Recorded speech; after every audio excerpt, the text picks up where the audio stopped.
Para terminar, quiero destacar cuál es para mí la importancia de este fallo, además de la experiencia personal, de haber participado, de lo simbólico, del lugar que ocupó mi mamá en el juicio como abogada patrocinante, que es justamente, y también para dar paso a los otros juristas, es que este es un fallo que por primera vez combina elementos del derecho local y el derecho internacional de los derechos humanos en relación al genocidio del pueblo armenio, y porque el juez, el espíritu de la demanda se basó en dos principios muy importantes, que son la imprescriptibilidad de los delitos de lesa humanidad, en este caso que es un genocidio, y en la aplicación de la jurisdicción universal, que son casos polémicos y que son casos que están en debate o que está abierto el debate, que está abierto a la polémica todavía, la aplicación de estos casos, cómo se aplica, etc.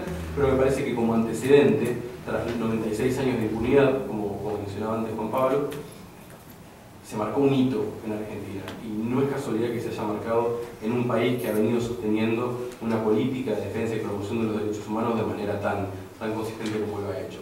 Por último, quiero dejar asentado algo por ahí que a veces se confunde y nosotros insistimos mucho desde la Fundación y desde nuestras actividades en remarcar que si bien es un juicio, una experiencia argentina, latinoamericana, aplicada al caso armenio, excede la relación entre lo turco y lo armenio, entre la relación entre dos países del Cáucaso.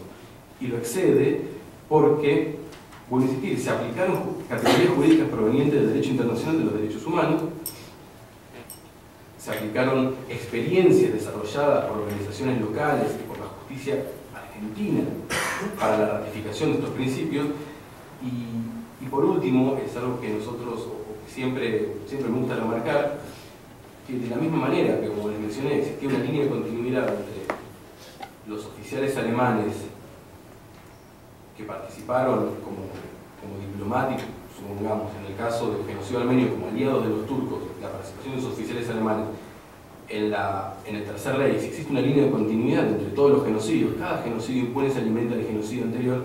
Nosotros intentamos, o con esta experiencia pequeña de Argentina, se intenta demostrar también que existe una línea de continuidad entre la forma de resistencia en los incansables reclamos de justicia de aquellos pueblos o individuos que luchan contra la impunidad y reclaman verdad y justicia.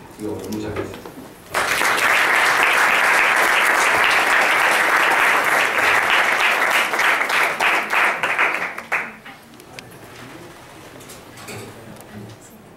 Como abogado, es lo técnico, no lo humano.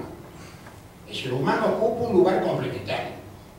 Si lo técnico lo permite, llegamos a lo humano. Si lo técnico no lo permite, no podemos llegar a lo humano. Ese es un típico caso de la filosofía positivista, que se pone de manifiesto en la palabra del profesor. En segundo lugar, habla de la tradición y no de la creación, que es una de las cuestiones fundamentales del ser humano. También Darwin, cuando presenta su libro, su tesis sobre el origen de las especies, también era cuestionado por el conocimiento tradicional. También era cuestionado Freud por el conocimiento tradicional. Pero ¿qué pasó históricamente? Que el problema tradicional fue superado por la realidad, por lo contundente de la vida práctica. Lo mismo ocurre con el derecho. Si el derecho no tiene la posibilidad de materializarse, de concretarse objetivamente, es un derecho declamativo. Y el artículo 118, que citó el profesor, hay que señalar a los presentes, que es del año 1853. 1853 de la Constitución. De modo que fíjese que lo estamos aplicando en parte en el siglo XXI. ¿Cuán atrasados estamos en materia de recrear, de renovar, de crear el derecho, conforme a la situación actual del mundo? En tercer lugar, o cuarto, no sé, es la reparación. Y sostuvo dos tesis. Que la reparación no proviene de una causa penal, sino que es un caso civil. Y que tendría que sujetarse a las leyes civiles del orden federal de nuestro país. En primer lugar,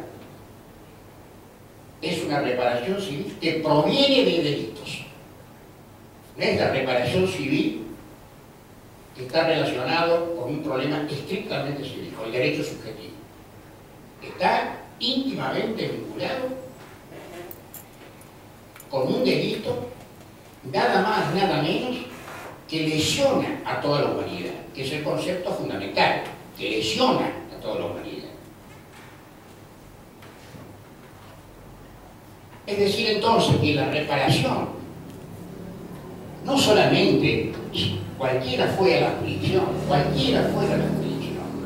aplicando el principio de Bosser, que sostiene que los derechos, que en la sustanciación de juicio por derecho humano, lo procesal ocupa un lugar totalmente secundario, porque lo importante es ir a la esencia de la causa y a demostrar la existencia del delito de lesa humanidad.